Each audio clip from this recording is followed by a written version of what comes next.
সুন্দর ব্যক্তিত্বের জন্য এই কথাগুলো মনে রাখুন। ১. কথা বলার সময় মানুষের চোখের দিকে তাকিয়ে কথা বলুন। এটি আত্মবিশ্বাসের পরিচয় দেয়। ২.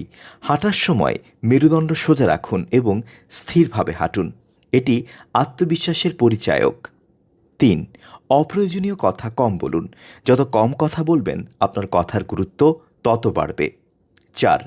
কোনো প্রশ্নের উত্তর দেওয়ার আগে ২ থেকে ৩ সেকেন্ড সময় নিন। এতে আপনাকে আরও চিন্তাশীল ও পরিপক্ক দেখাবে। ৫. নিজের সব দুর্বলতা বা ব্যক্তিগত সমস্যা সবার কাছে প্রকাশ করবেন না। ৬. পরিস্থিতি কঠিন হলেও শান্ত থাকুন। শান্ত মানুষকে সাধারণত আত্মবিশ্বাসী দেখায়।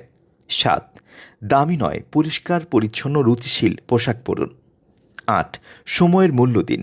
একটি ঘড়ি পরার অভ্যাস আপনাকে আরও গোছানো দায়িত্বশীল হিসেবে উপস্থাপন করবে।